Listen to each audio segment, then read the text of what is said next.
Me friends and ఫ్యామిలీతో సరదాగా బయటకు వెళ్ళటానికి కారు లేదా? అయితే వెంటనే ఈ నెంబర్కి కాల్ చేయండి. నమస్తే, వెల్కమ్ టు సుమన్ టీవీ. నేను విష్ణు. ప్రస్తుతంతో పాటు సర్టిఫైడ్ ఫైనాన్షియల్ ప్లానర్ అండ్ పైసల ముచ్చట్లు మనీ మంత్రదండం పుస్తక రచయిత ఎం రామ్ ప్రసాద్ గారు ఉన్నారు. వారితో మాట్లాడదాం. సార్ రామ్ ప్రసాద్ గారు నమస్తే. సార్ నమస్తే విష్ణు గారు. సో రామ్ ప్రసాద్ గారు, మీకు ఆల్మోస్ట్ ఇప్పటివరకు ఎగ్జిస్టింగ్ క్లయింట్స్ ఒక 2000 మంది ఉంటారు కదా? అవును. అంటే మీరు 2000 మందితో మాట్లాడేశారు ఆల్రెడీ. 2000 ఫ్యామిలీస్తో మాట్లాడేశారు కదా? సో జనరల్గా మీరు గమనించిన పెద్ద ఫైనాన్షియల్ మిస్టేక్ ఏంటి ఈ 2000 కుటుంబాలలో? అంటే అరే ఏంటి ప్రతి ఒక్కరు ఇలాంటి తప్పే చేస్తున్నారు, ఎందుకు ఇలాంటి తప్పు చేస్తున్నారు అని మీరు ఫీల్ అయిన సందర్భం ఏది? డబ్బు విషయం, డబ్బుని మేనేజ్ చేసుకునే విషయంలో సరిగా నాకేం కావాలో తెలుసుకోకపోవటం. చాలా మంది ఇంతకుముందు గత వీడియోలో చెప్పండి కానీ there asset rich and cash poor, primarily అది. దానివల్ల they are living poor and going to die rich. అందరూ డబ్బు ఇంత టార్గెట్ పెడతాను కానీ టైం టార్గెట్ పెట్టట్లేదు. నేను అందరికీ చెప్పేది ఏంటంటే, మీరు డబ్బును టార్గెట్ చేయకండి, టైం టార్గెట్ చేయండి. టైంని టార్గెట్ అంటే మీ భవిష్యత్తుని ఈరోజు కొని పెట్టుకోండి, పాకెట్ భవిష్యత్తుని కొనుక్కోండి, డబ్బును కూడబెట్టదు. ఇప్పుడు ఒక వ్యక్తికి నెలకి 50,000 ఖర్చు ఉంటే, 40 ఏళ్ళ వయసు ఉంటే, ఇంకొక 50 ఏళ్ళు బ్రతాడు అనుకుంటే 90 ఏళ్ళ వరకు, ఆ 90 ఏళ్ళ వరకు ఎంత కావాలో ఖర్చుల నిమిత్తం అంత ఉంటే యువర్ డన్, చాలు. ఇంకా డబ్బులు ఉరకాల్సిన అవసరం లేదు, ఎక్కువ రిటర్న్స్ అవసరం లేదు. ఆ టైం తెలుసుకోవాలి. చాలా మంది ఫైనాన్షియల్ ప్లానింగ్ వచ్చిన వాళ్ళకు ఈ రోజు వరకు కూడబెట్టిన డబ్బు, కూడబెట్టిన ఆస్తులు వాళ్ళ జీవితాన్ని దాటి ముందుకెళ్ళిపోతాయి, వాటిని దాటి వీళ్ళు వెళ్ళలేరు. ఆ సత్యం తెలుసుకున్న రోజు ఇంకా పెద్దగా వరి ఉండదు లైఫ్లో. ఇప్పుడు ఎంత ఉన్నా సంతృప్తి లేకపోతే ఎన్నాళ్ళు ఉరుకుతారు? ఆ ఉరికి ఉరికి ఉరికి ఆరోగ్యాన్ని పాడు చేసుకుంటారు. చాలా మందికి ఉన్న అతి కొంత కూడా సరిపోతుంది. అది సరిపోయినప్పుడు సంపాదించుకుందాం, కూడబెడదాం. అసలు మనకు ఎంత అవసరమో తెలుసుకుందాం. ఎందుకు మ్యూచువల్ ఫండ్ ఎస్ఐపి నేను ప్రమోట్ చేస్తానంటే, నాకు ఎక్కడో ఒక స్ట్రాంగ్ ఫీల్. 30,000 ఖర్చున్న వ్యక్తి 30,000 నెలకి ఎస్ఐపి చేస్తే టెక్నికల్లీ అతను ప్రతి నెల ఒక భవిష్యత్ మంత్ కొని పెట్టుకున్నాడు పాకెట్లో అని. అలా ఎన్నెళ్ళు ఉంటే అది యువర్ బయింగ్ టైం. ఫ్రీడమ్ అంటే టైం, పైసలు కాదు. ఇప్పుడు నా పర్సనల్ టైం నాకు లేకుండా ఎన్ని కోట్లు ఉంటే ఏముంది? మీరు టైంని కొనుక్కోండి. One should live in his terms. ఎవరో డిక్టేట్ చేసింది మనది కాదు, మన టర్మ్స్లో నేను ఇలా బ్రతకదలుచుకున్నా, ఇలా బ్రతకగలను అనే అంత డబ్బు ఉంటే యువర్ ది రిచెస్ట్ గాయ్. అమ్మని కాదు, మీరే రిచ్. జీవితకాలం తినడానికి సరిపడా ఉంది, నాకు నచ్చిన పని చేసుకోగలను అన్నతను అంబానీ కన్నా రిచ్. అంబానీ ఎలా రిచ్ అవుతాడు కదా? ఆట ఆపకపోతే ఎప్పటికి అవ్వదు కదా. అవును కదా, మిలియనేర్ బిలియనేర్ ట్రిలియనేర్ సున్నాలు లెక్క పెట్టుకోవడం సరిపోదు మనకి, ఎందుకు కదా అంటారు. ప్రతి ఒక్కరికి పర్సనల్ ఫైనాన్షియల్ ప్లాన్ వేరు, అతని బాధ్యతలు వేరు, స్థితిగతులు వేరు, ఆధారపడ్డ వాళ్ళు వేరు, అతనుకున్న అవకాశాలు, అతని స్కిల్ కూడా ఇంపార్టెంటే కదా. ఒకరికున్న స్కిల్ ఇంకొకరికి రాదు. ఇతనుకున్న దాంట్లో బెస్ట్ ఏం చేయగలని తెలుసుకోవడమే ప్లానింగ్. మనకున్న రిసోర్సెస్లో అన్నిటికంటే ముందుగా ఇప్పటి వరకు కూడబెట్టిన ఆస్తుల్ని ప్రొటెక్ట్ చేయాలంటే ఇన్సూరెన్స్లు, తర్వాత భవిష్యత్ అవసరాలకి ఎంత కావాలో ఒక లెక్క, దట్ ఈస్ వాట్ ఇన్ఫ్లేషన్. ద్రవ్యోల్బణం, ఇన్ఫ్లేషన్ తలవకుండా ఒక ఇన్సూరెన్స్ ప్లానింగ్ చేయలేరు, ఒక ఇన్వెస్ట్మెంట్ ప్లాన్ చేయలేరు. అది చాలా సింపుల్ వర్డ్ అనుకుంటారు కానీ దట్స్ ది బిగ్గెస్ట్ వర్డ్. దాన్ని ఎగ్జాక్ట్గా తెలుసుకోవాలి. వాళ్ళు తెలుసుకునే పక్షంలో ఏమీ చేయలేదు. ఇంకా ప్లానింగ్ లేదు. అసలు నాకు ఎంత అవుద్దో రిటైర్మెంట్కి తగిలినప్పుడు ఇంక నేనేం ప్లాన్ చేస్తాను? We are failing to plan, not to achieve. చాలామంది అదే ప్లాన్ చేయడానికే ఫెయిల్ అవుతున్నారు, అచీవ్ చేసేదానికి ఫెయిల్ అవ్వట్లేదు. అంటే సరైన విషయం తెలుసుకోకుండా నా అండర్స్టాండింగ్ రాకుండా ఇంక నేనేం చేస్తాను? చాలామంది ఆ స్టేజ్లో ఉన్నారు. అర్థమవుతుంది, మనం చెప్తాం అసెట్స్ ఏంటి, లైబిలిటీస్ ఏంటి, అసలు ఎంత అవసరం, ఆ రోజు నిజంగా అందుబాటులోకి వస్తుంది, అది తెలుసుకోరు. అది చెప్పాము, చాలా నేర్చుకున్నాం. అదే ఇప్పుడు కొంతమందికి ప్రాబ్లమే లేదు, ప్రాబ్లం అనుకుంటున్నారు. అసలు ప్రాబ్లం ఎక్కడ ఉంది అక్కడ కదా? ఎవరికి ఉన్నది వాళ్ళ ప్రాబ్లం అనుకుంటారు. ఇప్పుడు ఇంతమందితో రెగ్యులర్గా డీల్ చేస్తుంటారు, 2000 కుటుంబాలతో మాట్లాడారు. అంటే మీ ఆలోచన విధానానికి వచ్చేప్పటికే, మీ పర్సెప్షను, మీ ఆలోచన దృక్పథంకి వచ్చేటప్పటికే ఒక 4-5 సంవత్సరాలకి ముందు రామ్ ప్రసాద్ గారి ఆలోచన విధానానికి ఇప్పుడు రామ్ ప్రసాద్ గారి ఆలోచన విధానం తేడా ఏంటంటే, 4 ఏళ్ల ముందు అసలు రాంప్రసాద్ గారు ఎక్కడున్నారు, ఇప్పుడు ఎక్కడున్నారు ఆలోచనల పరంగా? దాని గురించి ఒక వ్యక్తి సడన్ గా వచ్చి నా కార్ని గట్టిగా గుద్దాడు అనుకోండి, నేను ఫస్ట్ కార్ దిగి సార్ మీకు ఏమన్నా ఇబ్బంది అయిందా, అవలేదా, ఓకే మీకేం తెలలేదు కార్కే కదా, తప్ప అయింది అయినా సరే అండి అని చెప్పి వెళ్ళిపోవటం. కానీ అక్కడ గొడవ పెట్టుకుని సాధించగలిగింది ఏం లేదు కదా. ఇప్పుడు మీకు కూడా ఒకసారి డిస్కషన్ చేశారు, ఫోన్లు ఎత్తట్లేదని ఒక ఆయన బూతులు పెట్టాడు మెసేజ్. మొన్న అసలు నాకు పంపించారు మీరు, దారుణంగా అతను దుర్భాషలాడి ఫోన్ ఎత్తట్లేదు, ఇంత బలుప అసలు అవి చదవడానికి కూడా అవకాశం లేని మాటల్ని అతను తిట్టాడు, బూతులు తిట్టాడు, భయంకరమైన బూతులు. అసలు నేను పెట్టా, బ్రదర్ నాకు టైం లేదు ఈరోజు సాయంత్రం ఫ్రీగా ఉంటా కాల్ చేయని మాడదంటే మళ్ళీ ఆయన ఫోన్ చేయలేదు. అదే చూస్తే కోపం వస్తుంది అనుకుంటారు కానీ అంటే అందరినీ కలిసాక విషయాలు తెలిసే సార్. నాకు ఒక బాధ ఉంటుంది రాంప్రసాద్ గారు, ఈ 4 సంవత్సరాల్లో విష్ణు రాంప్రసాద్ కూర్చొని మాట్లాడుకుంది మంచి విషయాలే. ఏ సినిమా ముచ్చట్లో రాజకీయాల ముచ్చట్లో ఇక్కడ కూర్చొని మాట్లాడలేదు. జనాల జీవితాలని మెరుగుపరిచే విషయాలు, వాళ్ళ ఆర్థిక స్థితిగతుల్ని మెరుగుపరచగల విషయాలే మాట్లాడాం. ఇక్కడ కూర్చొని మాట్లాడిన ప్రతి మాట చాలా విలువైంది, చాలా నిజాయితీగా మాట్లాడాం. ఎక్కడా కూడా వృధా అయిన విషయాలు, అసందర్భ ప్రేలాపనలు, అధిక ప్రసంగ ప్రేలాపనలు ఎప్పుడు మనం మాట్లాడుకోలేదు. ఇక్కడ కూర్చొని మాట్లాడింది ఒక కుటుంబానికి మంచి జరగాలి, సమాజానికి మంచి జరగాలి అయ్యే మాట్లాడుకున్నాం. మంచి విషయాలు మాత్రమే మనం ఆడుకున్నాం. కానీ వాటికి కూడా జనాలు కొంతమంది రకరకాల మాటలు తిడతారు, బూతు మాటలు పెడుతుంటారు, ఇంకోటి ఏదో అంటారు. అంటే ఏం వస్తుందో మిమ్మల్ని నన్ను కూర్చొని బూతు మాటలు తిడితే నాకు అర్థం కాదు. మనమేమి ఏదో కొత్త సినిమా రిలీజ్కి సంబంధించిన మాటలు, కొత్త సినిమా రివ్యూ మాట్లాడుకోలేదు కదా, ఏదో బయట పాడైపోయిన రాజకీయాల గురించి మాట్లాడుకోలేదు కదా, ఇంకేదో మీ ఇంట్లో జరిగిన ఫంక్షన్ గురించో మా ఇంట్లో జరిగిన ఫంక్షన్ గురించి మాట్లాడుకోలేదు. డబ్బుల గురించి మాట్లాడుకుంటున్నాం, మన జీవితాలను ఎలా మెరుగుపరచుకోవాలో మాట్లాడుకుంటున్నాం కదా. చాలా మంది బ్యాడ్ కామెంట్స్ పెడుతుంటారు కదా. ఎప్పుడైనా ఇంట్లో వాళ్ళు చూసి చెప్పిన సందర్భాలు, ఎందుకండి ఇలాంటి వీడియోలు చేస్తున్నారు, ఎందుకు చెప్పడం, ఎంత మంచి విషయాలు చెప్పినా ఈ జనాలు బురద చల్లుతూనే ఉంటారు అని మీ ఇంట్లో మీరు మాట్లాడుకున్న సందర్భం ఎప్పుడన్నా ఉందా? నా ఆఫీస్ అంతా నా ఇలాగే, నా ఆఫీస్లో మా ఎంప్లాయీస్ అంతా చూసి చెప్తారు సార్ ఇలా పెట్టారు అని. వదిలేస్తాను.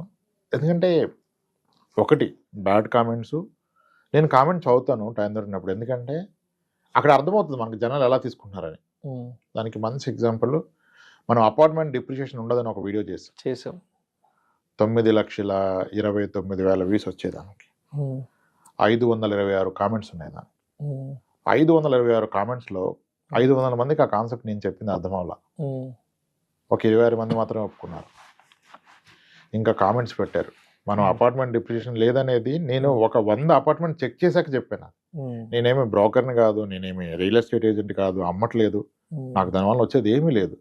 కానీ నేను ఎందరో లైఫ్ చూశాక నాకు అర్థమైంది, ఒక స్థలం కొంటే వచ్చే లాభాల కన్నా అపార్ట్మెంట్ కొంటే వచ్చే లాభాలు ఎక్కువ. అపార్ట్మెంట్ డిప్రిషియేషన్ లేదని చెప్పాను. అది నేను ఎలా చెప్పాను, చాలా మంది నా దగ్గరకు వస్తే వాళ్ళు ఎప్పుడు కొన్నారు, ఎంత కొన్నారు, ఇప్పుడు ఎంత అని తెలుసుకున్నాం కదా. నేను చెప్పాను ఒక కామెంట్ వచ్చింది, ఒక అపార్ట్మెంట్ కొంటే దాని ఈఎంఐ పెరగదు, మోస్ట్లీ ఈఎంఐ పెరగదు, కానీ అద్దె పెరుగుతుంది. బియాండ్ అ పాయింట్ ఈ అద్దెనే ఈఎంఐకి సరిపడా ఉంటుందంటే అది ఎప్పటికీ అవదంటారు ఒక ఆయన. విషయం ఏంటంటే ఒకప్పుడు కొన్న అపార్ట్మెంట్స్ హైదరాబాద్లో వాళ్ళు ఎంత రేటు కొన్నారో అంత అద్దె సంవత్సరానికి దానికన్నా డబుల్ అద్దె వస్తుంది. శాంతిబాగ్ అపార్ట్మెంట్ 90,000 కొన్నామని చెప్పారు ఒకళ్ళు, 88లో 90,000 కొన్నారు, ఇప్పుడు నెల అద్దె 20,000 వస్తుంది. అట్లా చాలా ఉన్నాయి. క్రాంతిశేఖర్ అపార్ట్మెంట్ 55,000కి 52,000 కొన్నారంట ఫ్లాట్, ఈరోజు రెంట్ వస్తుంది. నీ సంవత్సరానికి వచ్చే అద్దె నువ్వు ఫ్లాట్ కొన్న ఖరీదు కన్నా చాలా ఎక్కువ వస్తుంది. మనం డిప్రిషియేషన్ మాట్లాడుతున్నాం. ₹1,00,000 కొన్న ఫ్లాట్ హైదరాబాద్లో ఉన్నాయి, 40,000 అయిపోయినాయి, ఈరోజు 60 లక్షలు. ఇంకొక ఆయన అంటారు సెకండ్ హ్యాండ్ ఫ్లాట్ మీరు అన్నట్టుగా పెరిగినా 20 ఏళ్ళ తర్వాత సెకండ్ హ్యాండ్ ఫ్లాట్ 45 లక్షలకు వస్తే కొత్తది 70 ఉంది కదా అంటారు. కొత్త దానికి పాత దానికి కంపారిజన్ ఏంటి? మీరు పెరగదన్నారు కదా, మీరు ఎంత కొన్నారు, ఇప్పుడు ఎంత వచ్చింది, అది కదా ఇక్కడ ప్రస్తావన. పెళ్ళైన 20 ఏళ్ళ తర్వాత కొత్తగా పెళ్లి చేసుకుని చాలా ఎక్కువ ఇస్తున్నారు, అప్పుడు నాకు ఇవన్నీ ఇవ్వలేదంటే ఎలా? అది అయిపోయింది కదా. పూర్తిగా ఆలోచించు. ఇంకొకైనా ఇంకా చాలా అలా రాశారు. ఆ వీడియోలో మనం చెప్పాం, అంటే మనం చెప్పింది వినాలిగా. ఇప్పుడు అప్సిగూడ స్ట్రీట్ నెంబర్ 8లో 5 లక్షలు ఉందని చెప్పాం 2002-03లో, ఇప్పుడు అది 60 లక్షలు. 22 ఏళ్ళలో 10 రెట్లు పెరిగింది. పెరలేదండి, ఇంక మనం ఏం చేస్తాం? మనం ఏం చేయగలం? అదే అది ఇంకా బెటర్గా చెప్పడానికి చూస్తాను, కోపమే రాదు. అసలు ఎలా చెప్తే అర్థమవుద్దనే ప్రయత్నమే కానీ ఇప్పుడు ఆ కోపగించుకొని చేయగలిగింది ఏం లేదు కదా. వీళ్ళు ఎలా అర్థం చేసుకుంటున్నారని అందరూ అన్డివైడెడ్ షేర్ తక్కువ అంటారు. అసలు ఆ ల్యాండ్ ప్రస్తావన ఎందుకు వస్తుంది? మీరు ఎంత కొన్నారు, ఎంత కమ్మారు, మీరు ఉంటే కంఫర్ట్ ఉన్నారా, మీరు లేని పక్షంలో రెంట్ వస్తుందా, అది కదా. అసలు ఎన్ని ఇయర్స్లో డబ్బులు అసలు అవదంటారే. అసలు అవ్వంది ఏదైనా ఉందంటే మళ్ళీ దానికి సమాధానం చెప్పండి. మీ నెల్లూరు నుంచి ఒక ఆయన వచ్చారు, అపార్ట్మెంట్ అవ్వదన్నారు. నెల్లూరు టాపిక్ మారుతాం కదా. మీ నెల్లూరులో కల్లా ఓల్డెస్ట్ అపార్ట్మెంట్ ఏదని చెప్పా, అన్నపూర్ణ అపార్ట్మెంట్ అన్నారు. మీకు తెలుసా అన్నపూర్ణ? బాలాజీ నగర్ లో ఉంటుంది. నాకు తెలియదు, నేను ఎప్పుడు రాలేదు. అది ఎప్పుడంటే 90s లో. ఎంతంటే అప్పుడెంత సార్ 1,20,000, ఇప్పుడు ఎంత అంటే ఉంటాయి సార్ ఒక 50 లక్షలు. మరి పెరగదన్నారు కదా, డిప్రిషియేషన్ అన్నారు కదా, ఎక్కడ తగ్గింది? 10 ఏళ్ళకి రెట్టింపు వద్దని నేను చెప్పాను. మరి 30 ఏళ్ళలో 10 ఏళ్ళకి రెట్టింపు అయితే అప్పుడు 2 లక్షలు వేసుకున్నా. మొదటి 10 ఏళ్ళలో 4, మళ్ళీ 10 ఏళ్ళలో 8, మళ్ళీ 10 ఏళ్ళలో 16, ఇప్పుడు 40,000 అయింది. అంటే ల్యాండ్ కొంటే ఇంకా ఎక్కువ పెరిగింది కదా సార్ అంటే. మరి దీనికి వచ్చిన అద్దె ఎవరికి ఇస్తాం? ఇన్నాళ్ళు అద్దె సేవ్ చేసింది కదా, 30 ఏళ్ళు దాటిపోయింది కదా. ఇలా ఎవరు వచ్చినా అక్కడ అపార్ట్మెంటే చెప్పే ప్రయత్నం చేస్తాను. నిన్న అంటే ఎదురుగా కూర్చున్నప్పుడు చెప్పగలుగుతాం, వీడియోలో అంత లెంది చెప్పలేం కదా. అలా చాలా కామెంట్స్ నుంచి నేర్చుకుంటాం. ఈ నెగిటివ్ పెట్టినప్పుడు కొంచెం బాధ వస్తుంది అనుకోండి, కానీ అది విషయాన్ని ఎలా కమ్యూనికేట్ అర్థమయ్యే విధంగా చెప్పడం వరకు చదవాల్సి వస్తుంది. కామెంట్ చదవకూడదు అనిపిస్తుంది, కానీ చదవకపోతే నెక్స్ట్ వీడియో ఇంకెక్కడ అవకాశం వచ్చినప్పుడు మనం చెప్పే విధానం ఎలా ఉంటుంది. నా దగ్గర వచ్చిన క్లయింట్స్ చెప్పాలనుకో నా తెలవాలి వాళ్ళు అలా ఆలోచిస్తున్నారు. అలా చెప్పాం. అది ఇప్పటికీ నాకు రిగ్రెట్ ఉన్న వీడియో అదే. మనం ఎప్పటికీ కమ్యూనికేట్ చేయలేకపోతున్నాం అనిపిస్తుంది. ఏమో దాని మీద పెద్దగా చేయలేమో కానీ డేటా గీటా బుల్లెట్ పాయింట్స్ పీపీటీ ఇలా చేయలేము. వెనరు పూర్తిగా వెనరు. కొంతమంది తక్కువ మందికి అర్థమైంది. ఒక 20-22 పీపుల్ మంచిగా చెప్పారు, కరెక్ట్ అండి, 100% కరెక్ట్, రెంట్ కూడా ఫ్యాక్టర్ చేయాలి, మీరు అన్నది కరెక్ట్ అని. అలా ఉన్నాయి. ఒక్కొక్క వీడియో ఒక్కొక్క లెర్నింగ్, ఒక్కొక్క కామెంట్ లెర్నింగ్, అలా నడిచిపోయింది సార్. చేస్తాం. ఇప్పుడు చాలా మందికి ఫైనాన్షియల్ ప్లానింగ్ చేస్తుంటారు కదా, వాళ్ళ ఫస్ట్ 1 crore రీచ్ అయినప్పుడు, 2 crore రీచ్ అయినప్పుడు, 5 crore రీచ్ అయిన క్లయింట్స్ ఎవరైనా వచ్చి మాట్లాడిన సందర్భాలు కానీ వాళ్ళ హ్యాపీనెస్ ని మీతో షేర్ చేసుకున్న సందర్భాలు ఏమైనా ఉన్నాయా? 100లో ఉంటాయి. 100లో. ఓకే. ఆస్ట్రేలియా నుంచి మొన్న రాగానే మన దగ్గరికి వచ్చారు ఆయన. ఆ రోజు మార్నింగ్ దిగారు, వాళ్ళ వైఫ్ ఆయన వచ్చారు ప్లానింగ్కే. అట్లా ఎగ్జిస్టింగ్ యూనివర్స్ యూఎస్ నుంచి రాగానే వస్తారు, ఎల్లోపు ఖచ్చితంగా కలవాలంటారు. మార్నింగ్ 10 o'clock వస్తారు, ఈవినింగ్ వస్తారు. చాలా తక్కువ మందితో బయట కూడా వెళ్తాం కుదిరినప్పుడు. చాలా హ్యాపీ అనిపిస్తుంది. వైఫ్ అండ్ హస్బెండ్ కలిపి చెప్తారు చూసారా, చాలా హ్యాపీనెస్ ఇస్తుంది. ఒక ఫ్యామిలీ మనం నమ్మింది, వాళ్ళు మన రెస్పాన్సిబిలిటీ కదా, చాలా హ్యాపీనెస్ ఇస్తుంది. చాలా ఒకటి హ్యాపీనెసే కాదు, డబ్బు ఉంటుంది కానీ ఆనందం గొప్పగా ఉంటుంది. చెప్తారు, పెళ్ళిళ్ళకి పిలుస్తారు, గృహప్రవేశాలకు పిలుస్తారు, అట్లీస్ట్ ఇన్ఫార్మ్ చేస్తారు, మిమ్మల్ని కూడా వాళ్ళ కుటుంబ సభ్యుడిగా ఫీల్ అవుతారు. ఎందుకంటే ఎవరికి చెప్పిన ఫైనాన్స్ విషయాలు మనకే చెప్పారు కదా, ఎవరికి చెప్పిన విషయాలు మనకే చెప్పారు కదా. ఇన్ని ప్లాట్స్ ఉన్నాయి, ఇది ఉంది లాకర్ లో పలానాది ఉంది, ఇక్కడ ఇది ఉంది అని చెప్పింది. సో నమ్మకం లేకుండా చెప్పరు.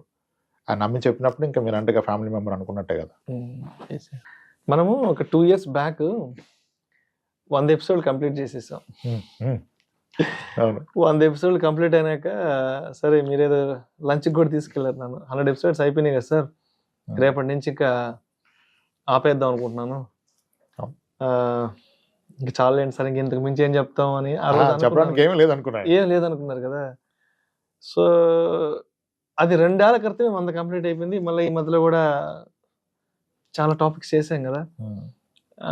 అంటే ఇప్పుడు అనుకున్నారా, అరే ఆ రోజు 100 వీడియోలతో ఆగిపోయి ఉంటే ఏంటి అంటే, ఇక్కడ మీకేదో నష్టం వస్తుందని కాదు, ఆగిపోయి ఉంటే ఏంటి, ఆగిపోకుండా ఉంటే ఎప్పుడైనా ఆలోచించారు దాని గురించి? అప్పుడు కొంచెం కంగారు పడనేమో అనిపించింది నాకు, ఎందుకంటే దాని తర్వాత కూడా చాలా లెర్నింగ్ ఉంది, చెప్పాల్సింది చాలా ఉంది అనిపించింది నాకు. కొన్నిసార్లు ఎవ్రీ వీక్ ఒక కొత్త లెర్నింగ్ ఉంటుంది, కొన్నిసార్లు ప్రతిరోజు ఉంటుంది, కొన్నిసార్లు ఎవ్రీ వీక్ ఉంటుంది. అన్ని చెప్పలేము ఆన్ కెమెరా. వాళ్ళు చెప్పిన విషయాలు, వాళ్ళు పడుతున్న కష్టాలు, వాళ్ళు చేసిన మిస్టేక్స్. ఇప్పుడు చిట్టి పాట ఆర్గనైజర్స్ మోసం చేస్తారు అనుకుంటాం, ఆర్గనైజర్లే చాలా ఇబ్బందుల్లోకి వెళ్ళిపోయారు చిట్టి వేసినందుకు. ఇప్పుడు 4 చిట్టి ఎగ్గొడితే వాళ్ళు అధైర్యపడి అది చెప్తే నమ్మకం పోతే అందరు మీద పడిపోతారని చెప్పరు, తీరా చూస్తే వాళ్ళని దొంగ ముద్రేశారు కదా. ఆమెను మోసం చేసిన వాళ్ళు ఉన్నారు. సో ఇలా అంటే ఆ విషయాన్ని చూసే విధానం మారిపోయింది. చెప్పగానే నమ్మటం, రియాక్ట్ అవటం లేదు. నా దగ్గర చెప్తారు కదా, ఇప్పుడు 45 ఏళ్ళు పెళ్లి కాని వాళ్ళు, దానికి కొన్ని కారణాలు ఉన్నాయి, ప్రత్యేకమైన కారణాలు. ఓకే, అవి సొసైటీకి చెప్పలేరు పాపం, చెప్తారు నా దగ్గర, అర్థమవుతుంది. సో ఇవన్నీ లెర్నింగ్ ఉంటుంది ఎప్పటికీను. అది చెప్పాలంటే అది పంచుకునే అవకాశం ఒకటి, యూట్యూబ్, బుక్. ఇంకా దీంట్లో కూడా ఒకవేళ ఇది బాగుండి ఆదరిస్తే దీన్ని ఎక్స్టెండ్ చేసే ప్రయత్నం చేయొచ్చు, యాడ్ చేయటమో ఏదో what ever it is. So Ramprasad గారు, ఏంటి ఇప్పుడు మీ ఈ పైసల ముచ్చట్లు, మనీ మంత్రదండం పుస్తకం కొనుక్కోవాలి అంటే ఎట్లా, నేరుగా రాంప్రసాద్ గారికి ఫోన్ చేసి కొనుక్కోవాలి, లేకపోతే బయట ఎక్కడైనా అవైలబిలిటీ అవుతుందా? ఆన్లైన్ లో అవైలబుల్ ఉంది సార్, ఆన్లైన్ లో. అమెజాన్ లో వాటిలో పెట్టారు ఎవరో సెల్లర్స్, అమెజాన్ లో పెట్టారా? ఓకే. అది కాకుండా మన దగ్గర కూడా కాపీస్ ఉంటాయి కదా, ఒక వాట్సాప్ నెంబర్ పెట్టదలుచుకున్నాం దీనికి. ఆఫీస్ లో ఒక నెంబర్ తీసుకొని ఇచ్చాము, ఆ నెంబర్ కి పింగ్ చేస్తే మనం బుక్ పంపే ప్రయత్నం చేస్తాం, పంపుతాం. దానికి ఏర్పాట్లు చేస్తున్నారు, బుక్ పోస్ట్, కవర్లు, డెలివరీ వాళ్ళతో మాడుతున్నారు. సో మరి మా సుమన్ టీవీ ప్రేక్షకులు ఎవరైనా ఈ పైసల ముచ్చట్లు పుస్తకం కొనుక్కోవాలంటే మరి మా సుమన్ టీవీ ప్రేక్షకులకి ఎవరికైనా మీరు ఐ మీన్ ఏదైనా డిస్కౌంట్ ప్రైస్ లో ఇస్తారా బుక్ అని చెప్పండి, సుమన్ టీవీ పేరు చెప్తే. ఖచ్చితంగా సార్, ఖచ్చితంగా. ఈ వాట్సాప్ నెంబర్ ఏదైతే పెడతామో దానికి పింగ్ చేసిన వాళ్ళకి స్పెషల్ ప్రైస్లు ఇద్దాం. ఓకే, ఎందుకంటే ఆన్లైన్ లో మనం వేరే వాళ్ళకి ఇచ్చాం, వాళ్ళు అమ్ముతున్నారు, అది డెలివరీ చార్జెస్ ఏవో చాలా ఉంటాయి. ఇక్కడ మనం డెఫినెట్ గా తగ్గించగలుగుతాం, ఎంఆర్పీ కన్నా ఎంత తగ్గించగలం అంత తగ్గించి ఒక ప్రైస్ ఫిక్స్ చేసుకుందాం. ఆ నెంబర్ మీకు అవకాశం ఉంటే డిస్ప్లే చేయండి, వాట్సాప్ నెంబర్. ఆ నెంబర్ మీద వాట్సాప్ లో పింగ్ చేస్తే విల్ సెండ్ దెమ్ బుక్ అంటే లో ప్రైస్ లో, పాసిబుల్ ప్రైస్ లో. Thank you sir, thank you so much. Thank you right అండి.